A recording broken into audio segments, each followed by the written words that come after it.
This is Warren Buffett's first dinner party at Washington Post publisher Katharine Graham's house. The Buffetts were ushered through Graham's front door to join the other guests who were having cocktails in the living room. Asian art from her mother's collection hung everywhere on eggshell white walls swagged with blue velvet curtains, along with a Renoir painting. Graham began to introduce the Buffetts to her other guests. She told them nice things about me, Buffett says. Kay was doing everything in the world to make me comfortable, yet I was so uncomfortable. He had never attended a gathering of such formality or grandeur. When the cocktail party ended, crossing the hallway to the huge dining room where Graham held her famous parties, its paneled walls lit by the glow of tapered candles and bronze sconces did nothing to make Buffett feel more at home. This setting intimidated even more than the living room. Crystal candlesticks and armorial porcelain gleamed on the round walnut dining tables, although the guests whom Graham had invited outshone the splendor of the surroundings. The room at any given time could be filled with a selection of U.S. presidents, foreign leaders, or diplomats. Buffett found himself seated next to Edmund Muskie's wife, Jane. On his other side was Barbara Bush, whose husband was the U.S. ambassador to the United Nations. Graham pressed a button to signal the kitchen, and waiters began to move around the antique Georgian tables and serve. Warren tried not to gape at the protocol. He said, "Susie's over there sitting next to some senator, and he's trying to make out with her. He's got his hand on her leg and all these things.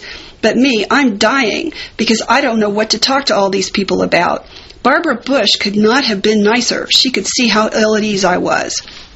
The waiters began to follow an American version of service a la Russe, serving the first course, followed by a fish course, then the main course, all borne on trays. On and on the courses went as wine was poured to the sound of Washington chatter. The waiters added and removed unfamiliar sterling implements like fish knives. As they offered him food that he would never eat and wines that he would never drink, he found the meal increasingly more complex and intimidating.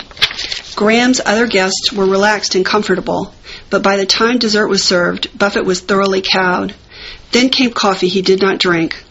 His discomfort increased to terror when, as at the end of every evening, Graham stood up and read an articulate, witty, polished, personal, and original toast to her guest of honor that she had obviously put considerable thought into writing. The guest of honor was supposed to stand and toast his hostess in kind. He said, "I didn't have the nerve to stand up and offer a toast, which you're supposed to do. I blew it totally. I was so uncomfortable. I even thought I might throw up. I could not stand up there in front of half the cabinet and talk. I wasn't up to it." All he wanted to do was escape. Yet while it was true that the formal, glittering society that surrounded the powerful Mrs. Graham may have unnerved Buffett and made him ill at ease, he had never been one to hide his enthusiasms. And so it must have soon become obvious to Susie Buffett that her husband wanted more of this world.